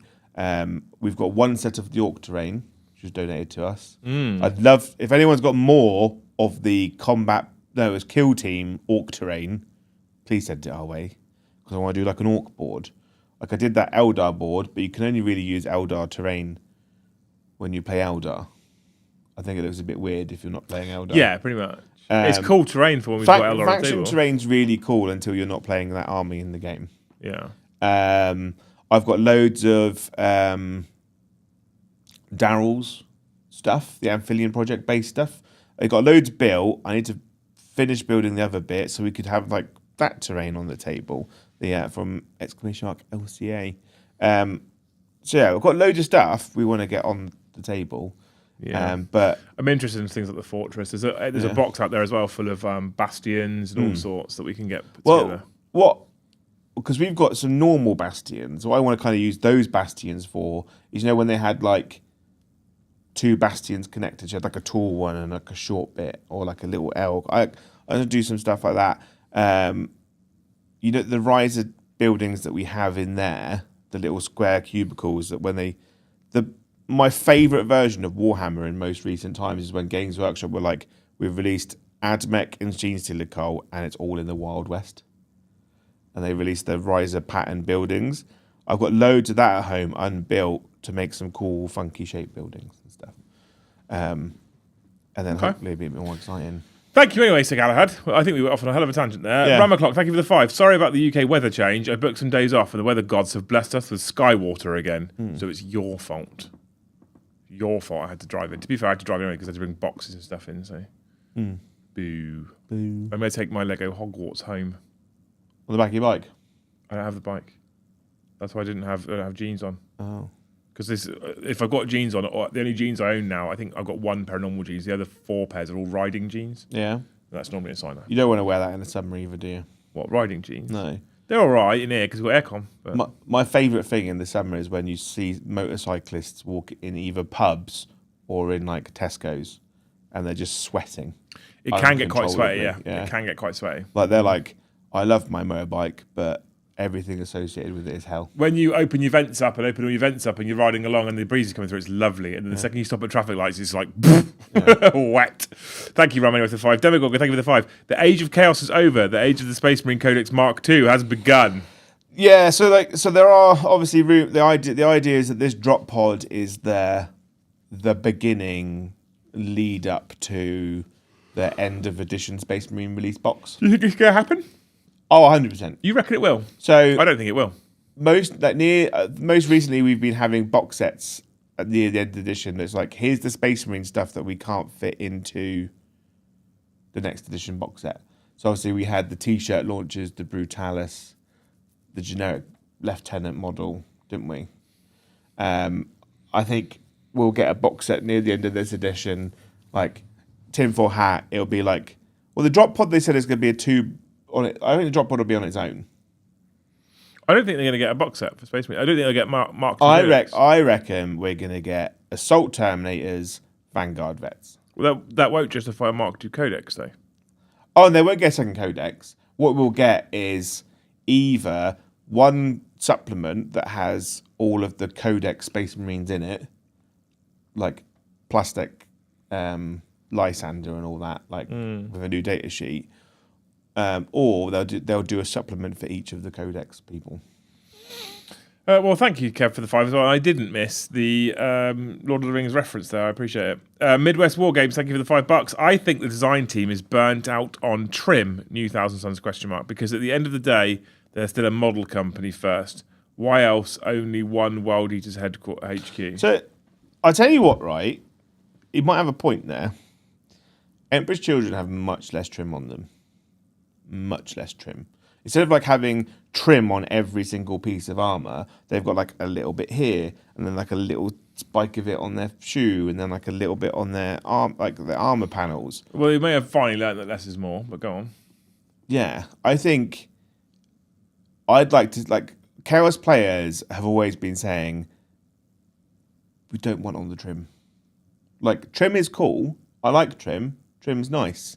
Like a little bit that's like on the pauldron or like a there, but it doesn't have to be on every single armor panel, because what happens, right, and this has been happening solidly since 7th edition now, every Chaos player buys a Chaos Space Marine box set, and it doesn't matter which one it is, and their first thing is, I will put on Horus Heresy, arms, guns, legs, backpack, or like pieces from Heresy stuff. Because it looks cooler, because obviously Heresy got really popular, but also it's like no trim in Heresy. I'd love Chaos armies where there's like only a tiny bit of trim on every model. But I don't have an issue with them being a little bit spikier. What's worse, painting trim or edge highlighting? Trim. You reckon? Yeah, because it's one thing it's another reason why I absolutely love Raven Guard is that zero trim. But you've also done zero edge highlighting. Yeah, but gotta get it out quickly. Although the new stuff, actually a lot of my Raven Guard is edge highlighted. You just go black, light grey, light blue, done. Bosh. Soups, thank you for the 5. Hey guys, wait, how is Zach still there with you? I literally saw him off at the airport a few hours back. You do very similar, Jay. Zach's got longer hair, shorter beard. I think you're more attractive. Thank you. Yeah. I can't say I thought I'd be rude. Tribune, thank you for the 5 gifted memberships. By the way, if you do gift 5 or more memberships, you may, in fact, get one of these. I hope that you have... Oh, it's too late for it now. A succulent Chinese meal for dinner. I was going to say for lunch, but... We could. Please. I don't know, it's expensive. Mason, thank you for the 5. How would you feel if the different starter edition versions had different armies in it instead of just smaller versions of the main box set? So you know what we're talking about here, do you? So like the elite, the start, the elite, yeah. The ultimate starter set, etc. I'd love it, but in terms of manufacturing, I imagine it would be a nightmare. So I agree with you. Yeah. But do you not think they would just flat sell more of them because of the variety? So I think you're right. I think manufacturing stops it. Oh yeah, 100%. Like so, if you don't, so say the next one's is Chaos Space Marines versus normal Space Marines, which I kind of hope it is. Like if you don't collect Space Marines or Chaos Space Marines, you're only buying that box set for the rule book and then to resell the models. Yes. But if it was like for instance, for me, if it was there was a version that was Tyranids versus Space Marines, then I'd want the Tyranids and I'd split this. Well, not me personally. Someone like me who doesn't play Space Marines can then split the Space Marines with their friend. Yeah. Kind of thing. I get that, but obviously, the weird thing is that all the starter box sets in the past have had everything on one sprue or all sprue. So you've got the Screamer Killer was mixed in with some other models on there, but all the Termagants were separate, and the Von Ryans were separate, and the Warrior Prime was separate. So it showed, because obviously they went to sell those separately. So it was only like the one big sprue that had like a mishmash of random stuff. So it was like Sternguard, the Apothecary, Biologist, and the Lieutenant were all on one sprue. But the Infernus Marines were on their own sprue. The Dreadnought was on its own sprue. What else came? Terminators were on their own sprue. So it's like... So there's some forethought to it. And they sold those things separately, apart from Terminators. Someone's got their own multi-part kit, didn't they? Despite the fact They they do, came yeah. on their own sprue, they still had a multi-part kit. So there's no reason why they can't make push-fit Do you versions think- of stuff and do you just think- have smaller. Making push-fit versions of Terminators to put in the starter box, then make an additional unit of multi-part Terminators is a bit of a waste in itself. Do you not think? Oh, just put the 100%, multi-part because ones in starter box? the only variety is that you can give some of them chain fists, the missile launcher, the sergeant can take a power fist, and a heavy flamer, right? When all they had to do with that push fit box set was just add an additional power fist arm and an additional flamer arm, Yeah. and then the Cyclone missile launcher could just go on the Space Marine upgrade sprues. Like, I think, and then they would have saved this up, but like, because let's be honest, even the legs and the torsos and the heads and the multi-part kits are pushed, like, they're monopose. They're more monopose than The head can they turn used to be. slightly. Yeah, but they're not fully monopose. But I get it. They're monopose in this essence that the chest, hip, legs, you get 5. They are all different, admittedly, but you only get 5 poses, and then you can just change the arms. But you could do that on the push fit kit. Yeah. Okay. Tank the Unknowing, thank you so much for 5 gifted memberships. Thank you, Tank. I hope that tomorrow you get a full English breakfast. I haven't had one of those for a very long time. I had one on a Sunday from like a cafe in Winchester, and the sausages, sorry to say this, were god awful. Most days, I only have one meal. Yeah, It's dinner. That's Yeah. it. I get too busy. My fucking hyperfocus, my ADHD hyperfocus takes over. I end up being busy doing something, and then it'll be like 4 o'clock, and Luke's will be like, "Have you eaten?" I'm like, "No." I very rarely have. If I'm at home, I never have breakfast. I sometimes have breakfast when I drive here. Like, so it depends on how tired I am. So if I get I need a coffee, I'll stop at McDonald's and get a coffee, and then sometimes I get the breakfast wrap, which is incredible. by the way. Yesterday I had breakfast because I went to mum and dad's early. I was at mum and dad's before 9 in the morning because they were getting fucking mugged off by EE. So I went and fixed their problems for them.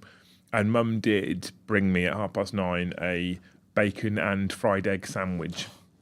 That's great. That is the best thing ever. Not the best thing ever to happen to me, but it was up there. Joe quickly remembering that he's got a missus and a kid. Yeah. When I drove home, I stopped at the Ower roundabout, the Romsey roundabout with the McDonald's and the petrol station. I stopped at the petrol station to get petrol, obviously, on the Sunday, and I went in and I picked up a bacon roll. And this is like 8:30 at night. I was like, I can't get home. I can't eat. Like, I have to eat something before I get home. So I picked it up and I paid, and he didn't charge me for the roll. And I was like, "You didn't charge me. I have to pay for it." And he was like, "You can take whatever you want off of that shelf, the hot food shelf, for free." Because he was closing up. They're closing to do the night window soon, because it's Sunday. And I was like, banging.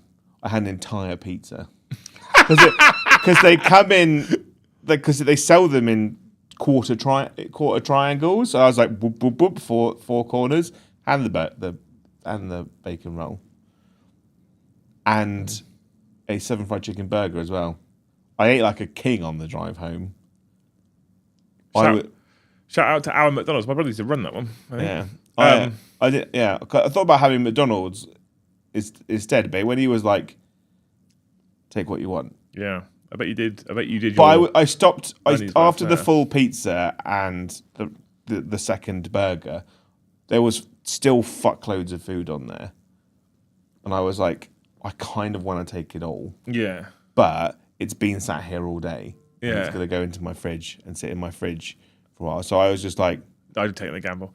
Live Panda, thank you for the $10. Give me a demon engine that bursts through the ground and blarts out a portal for your lads to hop out of, like the old termite drill that we used to have. termite drill was great. I missed the termite drill. Yeah. I used to have one for my old world eaters. Fucking cool. You as had shit. 3, didn't you?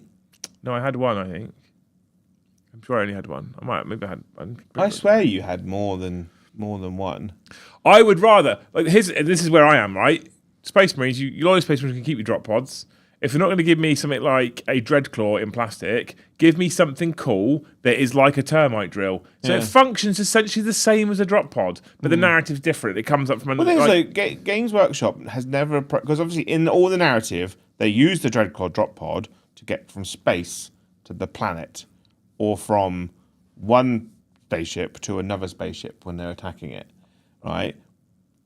And they just never address that in the game, especially when Space Marines have drop pods. Thank you anyway, Dan. You're a legend. I love you. Thank you, Mr. the Tank, for $10 after your incredible 5 gifted as well. I'd love a proper demonically possessed transport that has a big transport capacity and some bite. The downside would be it eats troops whether it takes damage as it tries to heal itself. Didn't the old Land Red used to do that in the old rules? The old possessed one would sometimes swallow a man, swallow the people inside. That's when stuff had a lot more flavour. I think, like, but people, when you see them, sometimes maybe good, sometimes maybe shit. But people convert up their own Nurgle rhinos to have faces and big orifices on the side. More often than not, though, they look like someone with no actual fingers and just stumps for hands have just put green stuff on a rhino and it looks bad. I think most of the time it looks like they've put blue tack on a potato and spray painted it. Yes, exactly that. And it looks god awful most of the time. Sometimes I've seen them and they look great. Oh yeah, I have seen some incredible ones. There are rare exceptions, but know that you are not it. Thank you though, Tank. Thank you. I think that's cool too. I'm with you. Both you and Dan. I'd much rather see something more bespoke to Chaos. What would be cool? The Helldrake is so close to a giant mechanical dragon. Just give us a giant mechanical dragon. Yeah. All right. Gaz, thank you for the 5. If you had to lock in the 4 Chaos factions to a specific form of transport from hover, tracked, wheeled, and walker, who would you give to what? Tracked Death Guard. Yeah. Hover, Thousand Suns. Yeah. Magic. Wheeled and walker. Wheeled, I think, would go to World Eaters because it's a bit more metal in it. Yeah, it's a bit more like Mad Maxing. Walker would be Emperor's Children. Yeah. Walker fits Emperor's Children. Yeah, we'll go with that. Yeah. Thank you for the 5, guys. You're a legend. And Wee Man, thank you for the 5 gifted memberships. Thank you, Wee Man. I hope that, just like me, you're given all the free food that you want from the hot food section of a good petrol station food option, but obviously the vegetarian option, Yeah. There was loads of potato wedges. Oh, I love a potato wedge. Yeah. Big fan of that. I had, obviously my partner was very ill last week and that's why we didn't do the show. And I was... Is she all right now, by the way? Yeah, she's on all the drugs. She feels much better. Okay, good. And we had the doctor's appointment. It was 12:30, I think it was. And I was haven't had lunch yet. I was like, Greg's soft food, and I can't be bothered to cook, or make the food. We got there. I say we got there. I dropped them off home, and I went and got the Greg's. They literally just filled up the entire hot food section. Oh, and I goated. Yeah, and they literally just clearly it'd been a busy early lunch. It was incredible. It was so good. I got wedges, chicken goujons. Steak bake? No. You did it wrong. You did it wrong. Although what I need to do, they've done a katsu bake now. Ooh. If you want to be extra basic. Yeah. Evan, thank you for the 1 gifted. You're a legend. Ian, I'm going for another wee. Do you want one? I was naughty and I had one of those giant cans of Iron Brew on the way here. Why? That's my level of naughty. I'm almost at a point where I might need to go back to the doctors now because it's getting ridiculous again. Shows your face. Fucking Jesus Christ almighty. I want a Lord of Skulls variant that literally throws berserkers at the enemy. Like a fucking big catapult. Boop. The 11-year-old in me that used to be obsessed with ODST is a big fan of any drop pod. Drop pods are cool. I have no issue with Chaos having access to a drop pod, but like I say, what I don't want, and this pissed me off when I say pissed me off, I don't know how angry I get about it, but this annoyed me, irritated me, I suppose is probably a better way of putting it. As a child, when I started getting into Chaos in perhaps my mid to late teens, and I started looking at Chaos vehicles, and they were just Loyalist version with spikes, I thought, this doesn't... And I've had the Rhinos covered in the spikes and the trophy racks, and I've had the Land Raider with the spikes and the trophy racks, and I just never love it. And the Land Raiders where you've got to literally cut off the end of the barrels so that you can glue the weird, like, dragony mouths on them, because I don't want to just have normal... It's just so disappointing that that's the level of effort that Chaos get to make a tank chaosy. In the modern day, I don't think it would be that difficult to pull a Land Raider into some design software, make some significant changes to it so it actually looks very chaosy. Look at the difference between Imperial Knights and Chaos Knights and how cool Chaos Knights look with some subtle changes. The backwards jointed knees, the slightly different armor paneling, the fact that you've got a few more built-in spikes as well, and then you've got the ravens and stuff like that. It's subtle changes that make huge differences. And I think that always annoyed me in the past, to be fair. Ian, thank you for the $7. I will keep saying it. If anyone should have the Horus Heresy dreads, it should be the Chaos Legions. Oh yeah, give me access to Leviathans. Bring back... Not the... I love them. I've got 2 Leviathans just looking sad on my shelf at home. I'd love like a Rampager cross Leviathan. Just a massive, angry, punchy walker. You mean like a carnivore? Yeah. So you'd love a carnivore? Well, no, because... Or is it just because your personal vendetta against baby knights you refuse to have any carnivores? But it is essentially a cross. I don't like the car. They look cool, the carnivores, but they're too, like, spindly. Well, I love a carnivore. I fucking love a Leviathan because it's like a drop. It's like a proper brute, you know. It's just like it looks like something that can just run through a wall. Leviathans are probably one of my all-time favourite things in Warhammer, despite the fact that my favourite faction is Eldar. When I discovered Leviathan Dreadnoughts, I had no idea what their rules were at the time. I was like, they are cool. Like if Games Workshop revamping models at the moment, revamp the Hellbrute. Make it bigger, make it more imposing. Just give me an excuse to use the Heresy Leviathan. Yeah. Just give me that excuse. Thank you, Ian. Anyway, you're a legend. Okigdor, thank you for the 1 gifted membership. And then Joe, we had some big dicks drop in chat. I saw. Which has got us so far to 78. So if 2 more people out there gift or become members, we'll get to 80, which is incredible. All right. If we get 10, we get to 88. Corn loves it. Yeah. Brandon. Great artillery piece. Like I say. Thank you, Brandon, for the 20 gifted memberships. Thank you, Brandon. Like I say. I hope, Brandon.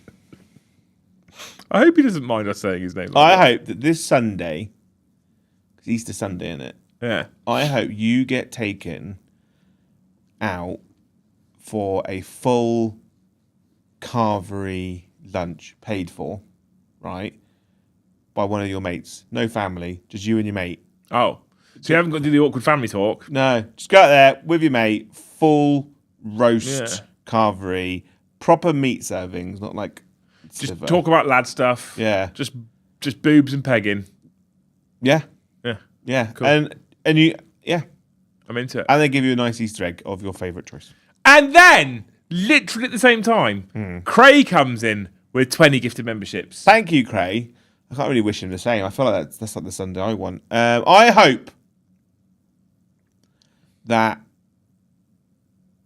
your plans get cancelled on Sunday to spend time with the family, but your friend takes you to... They wake up early and you go to your local RTT. You play Warhammer for the day. This feels like a lot of hints, Joe. What? Things that you want people to do for you. Well, no, I think Sunday, I think our plan is to eat chocolate and have a Lord of the Rings marathon. We have, I think, roast lamb or something on Sunday. I'm not sure. We've got fish pie. Not euphemism. Not euphemism. No. Okay. Thank you then, Dave, for the 2, who says warped Horus Heresy tanks and cultist gun buggies. Into both of those things? Yeah. I want cultists on motorbikes, like in the Space Marine Amazon show. I'm into both those things. Anthony, thank you for the 1 gifted. Ben, thank you for the 350. Knights brackets and Inquisitors, Eldar and Dark Angels are my armies. So there's no chaos there, Benjamin. Well, there is. He's got Dark Angels. Whee! So you've given yourself an excuse to get another army, which is Yeah, incredible. yeah. Sam, thank you for the 10 gifted. Sam Kaufman, thank you for the 10 gifted memberships. Thank you, Sam. I hope, Sam, that you still have to do family stuff on the weekend, but Fucking you hell. don't have to cook. This is like an ongoing story at this point.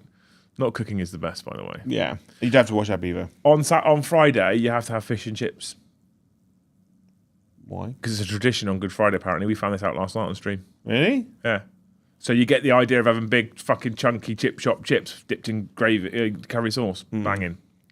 Also, all that grease really lubes up your insides, ready for the Exit. yeah. Thank you, Pie Walker, for the 5 gifted memberships. I hope you just have a really good pie this weekend. I hope love you a good pie. Yeah. Like that a because it's really, called Pie like someone Walker? brings you a really nice pie. What's your favourite pie filling? Yeah. It's like a meat and potatoes gravy, you know, just Chicken and mushroom, I think, is probably mine. Although I am partial to steak and ale. so that it has to be chunky. Yeah, of course. But I've or like a mince with like You like love- a shepherd's pie you love a good filling, mince, but so yeah. inside a pie. But one of the biggest cons in English cuisine ever is the pie. Why? Because always, if you buy one from a shop, it's always a lie. Because it's like that big, but there's that much in the bottom. Yeah, Yeah. You're basically paying for factory processed air, Yeah. and then a little bit of like a little jism of filling in the bottom. And like, have you bought a pie recently? Not for a while, They're no. fucking tiny. Loose It's like, makes this is like them. 4 servings. Yeah, right? Loose- That's one Well, serving. shrinkflation is a thing, isn't it? Yeah. Everything's getting smaller and charging us more. Yeah. So every time I go, like we were about to have pie a couple of weeks ago, and I had to buy multiple pies Yeah. because I picked up the box because they're the only ones there. And it was like serves 3, and I was like, no, serves Joe. Cool. Yeah. Serves Joe Yeah. is a new unit of measurement. Yeah. And then Sam Deacon. How's it going, Sam? Thank you for the 5 Thank you. gifted memberships. Thanes misses you, Sam. Thanes misses you. Yeah. Thank you for the 5 gifted memberships. I hope that the clients that you have for the next month pay you promptly on time without you having to even you give them a quote and they just pay. With a healthy tip. Why not? Yeah, just the tip. Just the tips. Kaz, thank you for the 10. How do you think they differentiate between World Eaters and Emperor's Children going forward? Are World Eaters going to lose all their non-blood surge movement and be the hit-like trucks, barely quicker than Death Guard faction? I think World Eaters now. Not get into any grey water here. Yes! World Eaters now are so Emperor's Children are kind of like personified as the bit of combat, bit of shooting. You know, expert swordsman, one-on-one Which is combat. weird when they remove the Forge Fiend and the Predators, though. That makes that a bit odd, right? Yeah, okay, so they got Noise Marines. Well, the thing is though, like in the Heresy, they're like the perfect swordsman army, aren't they? Yeah. Right. They are all about being perfect shock troops. Like, they're not like huge artillery pieces. They're literally like because during the Heresy, they basically just got decimated down to like 100 of them, and then Fulgrim and like the last there's 300 last remaining ones all basically spent all their time with the Sons of Horus, and the Sons of Horus is all about the spear tip strike. And that's kind of where like Fulgrim kind of learned how to do warfare, just like shock tactics. But they always kind of looked at the Sons of Horus as like barbarian, like prisoners basically. So like riffraff. So they were like Emperor's Children. We're gonna be perfect. We'll be great swordsmen. We're all gonna just peak everything. And then the Noise Marines kind of came in when Fulgrim fell. So they weren't really a shooting army. They were just like a fighty army. Whereas, which they've kind of reverted back to with the Codex. And then, which I don't mind them not having.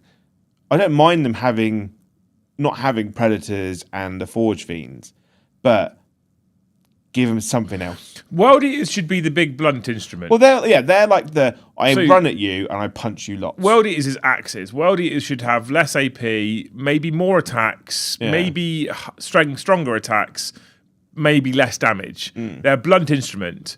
Whereas I think Emperor's Children should be the precision blade. So we go less attacks, perhaps less strength, better AP, lots of precision, maybe more damage. I think that's how I would do it in the future to differentiate them. I don't think you slow World Eaters. I don't think you can slow and melee armies down too much in this edition and get away with it. Because if you slowed World Eaters right down, because obviously at the moment they're Space Marine speed, and then you get +2 move if you want to. You slow them down too much and you go Death Guard speed, for example, Nick, and at that point they don't function in the game anymore because they bimble out. You can't make them as resilient as Death Guard or like Custodians or whatever. They bimble out, they get killed. Do you know what I want to see? Your own penis for a change. I can see it right now.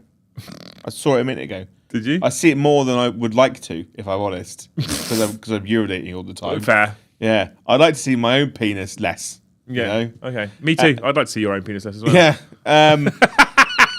What I'd like to see for the 4 god-specific armies is the ability to take 500 points of normal Chaos Space Marine. Okay. Right. So in the books, Emperor's Children are still incredibly like fractured as a force. Like there's just lots and lots of war bands because Fulgrim's basically fucked off. Yeah. He's just gone. He's made Chemos again, and he's just like reenacting battles. So, if they were like all the Noise Marines basically don't care for the rest of the Emperor's Children. They're just like doing their own thing, and then there's just lots and lots of just like drugged up Emperor's Children warbands all over the place, and they need, but they're like because their numbers are like not incredibly great. They're just bringing people in from like other legions. And they're just painting them pink and purple. And you've got like an Emperor Children warband being held together by a Night Lord's apothecary. And then they've got some like random Iron Warriors there for like shooting support. So I think what I'd like to see is like not like all the 4 god specifics being able to take 500 points of just generic. Yeah, I think that'd be nice. People. I'd be into that. I do feel like there's been a lot of loss going on for those god specifics because and I don't think they should have access to everything. I don't want to be in the Space Marine scenario where you go, hey, you can take Deathwing Terminators and the Lion and Azrael and everything in a Space Marine code. I don't want that. Yeah. I even if they were to go, this is your list that you can have from the normal Space Marine code, so it's different for each god. That I'd prefer that. But I am still like I really liked the Acheron, the Knight.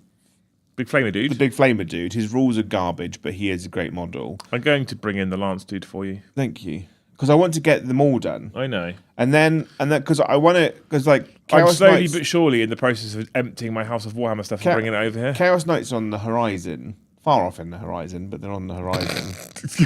They're like a speck that you can, they're coming. So I'm like, I would like to get them done. And I was like, part of me is like, I do think Emperor's Children are an army that are potentially going to need allies. Yeah.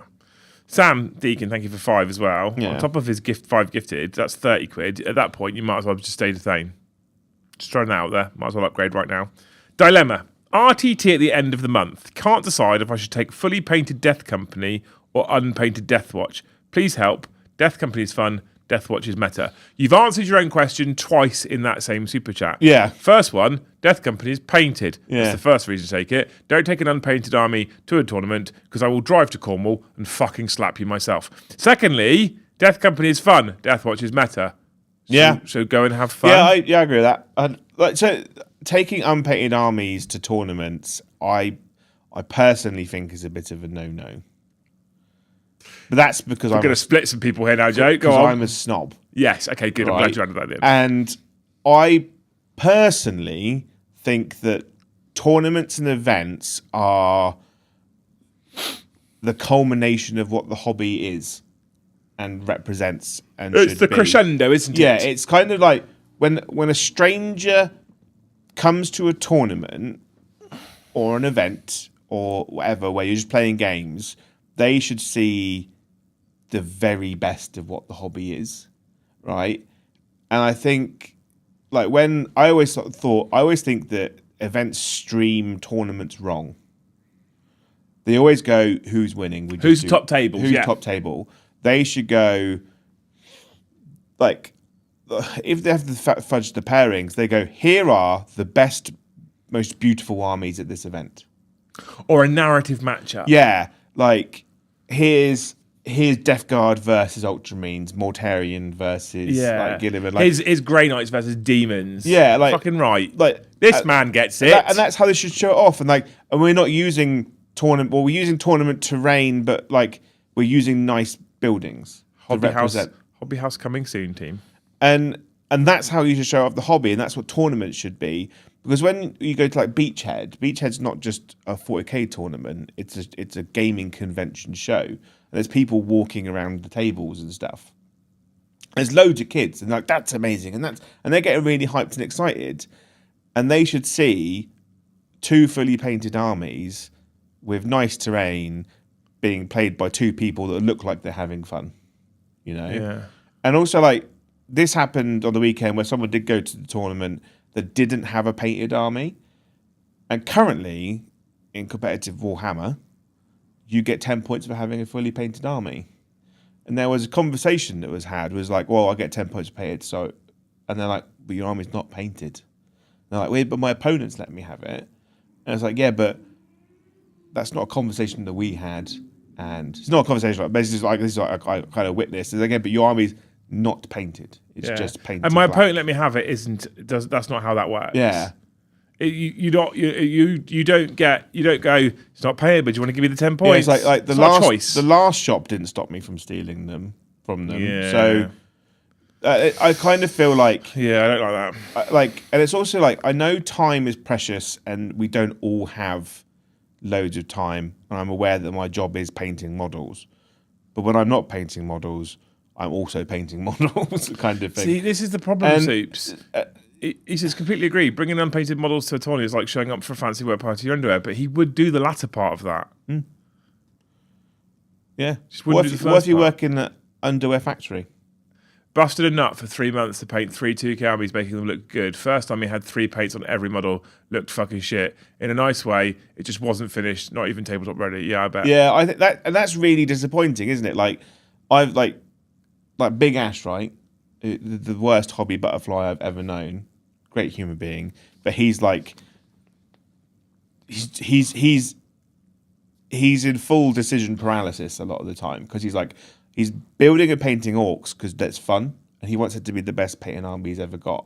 But he also wants to win tournaments, so he's like, well, I could take orcs, but I don't want to rush my orcs. So he's really excited by World Eaters. He's really excited by Death Guard. He's really excited by Tau. He's really excited by I'll get on with this Ash really well. He loves all these things. But he has a full-time job. He has 2 kids. He has a wife. You know, he's just normal. And he's like, I get an hour a night to paint. So he's like painting like crazy for tournaments. So he makes sure that he has it done. He allocates that time. And when people say like, oh, I don't have time to paint my army, that really bugs me. Because I'm like, but we've all... I don't really have time. It's a 60-man tournament. 59 of us have found the time. I don't really have the time. But you haven't. Also, not to tell them what to say. People that say that they don't have time to paint their army look like people that have a lot of spare time. I don't have the time. You do, though. I don't. That's why I have you. But you still, when Eldar came out, you still found the time to paint some models, to paint the models. Some models. I didn't have a full army. Yeah, but you had like 500 points. Yeah. And if you continue... Look at you being nice to me. What are you after? If you'd continued to do that, you would have had a painted army. Yeah. The problem is that you were like, for like five rare minutes, you're like, I'm going to get this army. And then you're like, oh, I have Joe to paint models for me. I'm stopped now. Yeah, and I'm bringing them all in so that you can do more for me. Yeah. But... I just think tournaments should be take painted models, and if they aren't painted, do not expect your opponent to say to you to have the points to have the points for doing the thing that you should have done that everyone else did. You know. Bottom line is Don't play for VT. Bottom line is, Sam. Right. Either take your painted army or get your other one painted. Simple as that. John McCardle. Thank you for 20 gifted memberships. Thank you, John. What a legend. Hero. Absolute beautiful man. I hope that your wife cooks you lobster thermidor every day for a week. I love a bit of lobster thermidor. I only know of the existence of lobster thermidor because of Lego Batman. Do you? Yeah. He eats it for every meal. Yeah. Ever. I've had it twice in my life, I think. Yeah. One of them was in a place called Red Lobster in America back in 2000 and I want to say 11 or 9. Long time ago. Super Ready's got it right here, right? People will find a way to make time for things they want to do. At least be honest and say, I don't want to paint. Or rather, I'd rather spend time playing than painting. I'd rather spend time wanking than painting. Yeah. Mike, thank you for the 5 gifted memberships. Mr. Mike Grundy. Mike Grundy. I hope that you don't get ads on any social media for a month. Oh, let's go that. Incredible. Yeah. And you don't have to pay for it. Ben, thank you for the 350. I said Dark Angels is chaos as I'm an inquisitor at heart. So he actually, the super chat was your joke that you made. You are at one with Ben. Yeah. I think well, they're not chaos anymore, are they? Because the Lions seems to be wildly blind to chaos Tain. Yeah. Did you read Son of the Forest? No, I started it and I couldn't get through it. I thought it was too dull. It's got some great parts in it. I think I got about a third of the way in. Right. Maybe. But like the lion's special power is basically seeing through people, isn't it? He's super observant. He's super strict, and he's like, I can see. Like it's all about hiding, having secrets, and knowing people's secrets. You're saying he's a little bit like Tywin Lannister. Yeah. Yeah. He's like Littlefinger and the spider rolled into one. Yeah. And then he's rocking around the universe with a dark angel who's quite clearly tainted by chaos. And he's like, I forgive you. Yeah. Yeah, it's not your fault. Yeah. Thank you anyway for that, Ben. And then thank you, C49 Sega. There's probably a better way of saying that. But anyway, would it be good to make the 4 Chaos Legion supplements to the basic CSM Codex? Well, this is an age-old argument. We'll touch on this for 5 minutes before we say goodbye. Because this is an age-old argument. Because Space Marines and Chaos Space Marines, in essence, you could look at... I've just seen that. You could look at World Eaters, Emperor's Children, Death Guard, Thousand Suns, and you could compare it. You could compare them to Dark Angels, Space Wolves, Blood Angels, and Templars, right? For example. And then you could ask that question: well, why is one a set of supplements, and why is one their own standalone codexes? Yeah. Then you could then go a touch further and say, well, actually, Thousand Suns and World Eaters, with 10,000 years after the heresy and falling to chaos, they are so much more unique from the standard now, and they've gone so much further down their own deity's path that actually they won't just be a supplement to Space Marines. They are incredibly different. Yeah. But then if you look at things like some of the Dark Angels kits and some of the new Space Wolves kits and some of the Blood Angels kits, well, they do have very unique bespoke kits comparatively with the standard Space Marine Codex. I just think that to make a standard Space Marine unit a bit more Space Wolfy or a bit more Blood Angels-y is a lot more easy, or a lot easier, it probably is better English, than to take a standard unit of Legionnaires and make them Death Guard. Yeah, I think that the biggest problem that Chaos has, right, is that a lot of people that play Chaos, like, it's not so much the aesthetic of Chaos, but the nature of Chaos itself. Yes. And what it does and what it represents and how it changes the mental thoughts of the Space Marines that work within it. It's like, that's why I really like Abaddon, because he just thinks differently. He's a bit more free to everyone else. But the biggest problem that Chaos has is that their lore goes down the fact that when they spend so much time in the warp, they become conjoined with their armor. Their armor becomes a representation of their inner selves. And that's why like Terminators all have like big tusks and horns and things, which I think is great and it looks awesome. But then the problem is like, how do you represent that without it A, looking stupid, B, being practical, and C, like looks like it works and doesn't repeat too much through the armies. Yeah. Because once you've done spikes on someone's shoulder pad, how do you do that again? Make it look different, but not stupid. Yeah, exactly. And it's like, well, how many eyes and faces and stuff do you put on things? I personally think, if I'm honest, I would go the other way, and I would make more of the unique Space Marine chapters their own codex. There's a couple of reasons why I would do this. Firstly, I think you don't want to give Blood Angels access to every single Space Marine unit necessarily. And I don't think you heavily restrict, but I think it would be good to do a little bit of restriction. If we think about some of the issues that Black Templars had, when you could take 3 Black Templars Repulsor Executioners and then 3 Repulsor Executioners, like, people weren't doing that. But for example, people were doing it. They were doing it with the Gladiators was the problem. I think you can remove some of that issue by having them as standalone codexes. Moreover, I think for Space Marine players specifically, the reason why I would come away from it being a supplement is because if it wasn't a supplement and you're only ever a Dark Angels player, you've only got to buy one fucking codex then. Yeah. I really hate this £37.50 for your Dark Angels codex and £37.50 for your Space Marines codex. I think like people forget about one thing that people forget about Space Marines, right, is that they're all the same. Yeah. Like their armor, Space Marine armor, apart from like Artificer armor, is identical. Like, apart from maybe like Deathwing Terminators, the only thing that makes them really different from normal Terminators is they have a different helmet and more cape, like more. I love a robe.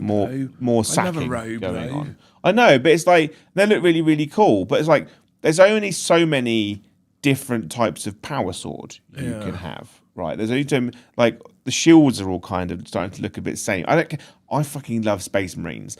But I'm fully aware that a Black Templar Space Marine, an Intercessor, and the new Space Wolf Blood Claws, they're all just guys in Mark 10 power armor with different bits hanging on it. And I think like it would be easy to roll them all into one codex. Yeah. Because like if you think like Chaos Space Marine Codex up until 9th edition, because 8th edition you didn't really have World Eaters, did you? Or Thousands. 9th edition didn't come out till 9th edition was the first time we had standalone World Eaters, but you did have Thousands and Death Guard before that. Yeah. Oh, because they came in 8th, didn't they? So in 7th edition, it was kind of much like the Chaos Codex was, it had Rubric Marines, it had Noise Marines, it had Plague Marines, and it had Berserkers. And then you had Ahriman, Lucius, Well, back then Khan. when I collected Space Marines, you could get a unit of Berserkers. They just came in your Chaos Warband. Yeah, and then it was more of a warband feel. And we're in a position now where like you've got Chaos Terminators or Chaos Space Marine Terminators, you've got World Eater Terminators, and you've got Emperor's Children Terminators. They're all the same kit, right? So you could argue that Scarabacol and Blightlord Terminators could literally be one profile in the Chaos Codex. Because it used to be, it was, you have Chaos Terminators, and it's either Mark of Sinesh, Mark of Khorne, Mark of Tzeentch, or Mark of Nurgle.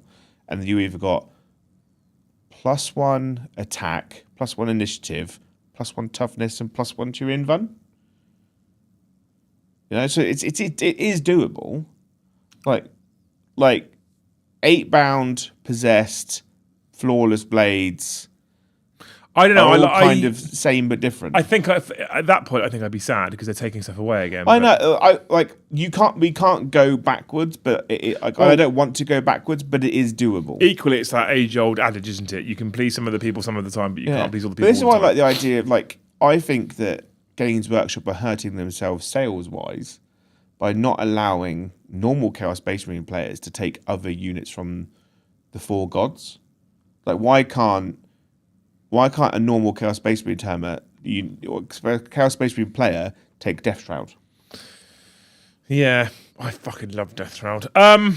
Bitter Pluto, thank you for 5 gifted memberships. Thank you, Bitter Pluto. I hope that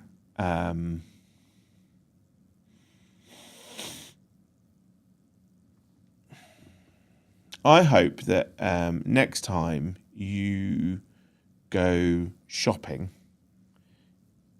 and there's like a nerd shop or a games workshop, your partner or your family member who's with you just buys you whatever you want.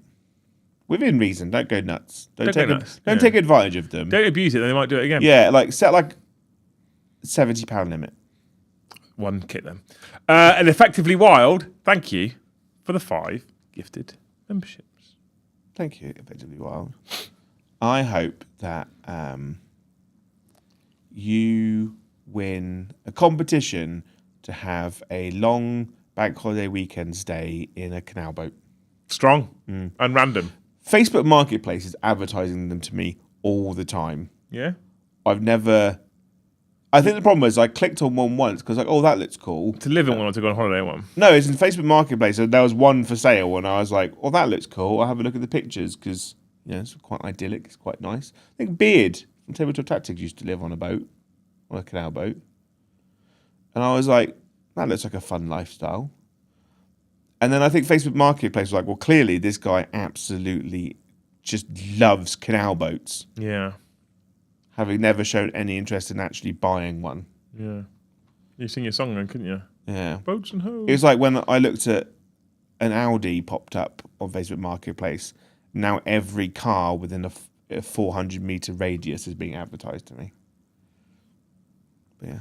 Right, anyway, you people are incredible. Thank you for hanging out with us on the Liam and Joe Show. We are half an hour over. If I say half an hour over, we're not half an hour over anymore. Nowadays, the Liam and Joe Show is 2 hours. That's how it works, isn't it now? It's 2 hours. We go 1:30 to 3:30 now. Pretty much, yeah. Yeah, it's a 2 hour show. Now, if I ever plan to do something after the show, I assume that we finish at 3:30. Yeah, there's a couple of times I've nearly booked a haircut at like 3:45 or something. I'm like, there's no point, Ben, because I won't be out in time. Anyway, Quiche Lorraine. we are back this evening. Joe and I are playing tonight, and he's bringing brand new Emperor's Children models so we can show off Lucius and Fulgrim and some Flawless Blades. I don't know what you want me to run into at the moment to actually show that stuff off. Whatever you want, mate. Okay. We all know that Fulgrim's doggers. The rest of the army's fine. Oh, we need to go because this is the bank phoning me. You're all amazing. Hopefully we'll see you at 7:30 tonight. Thank you so much for all the gifted and the super chats. Thank you so much for watching. We'll see you in the next one. Love you, bye.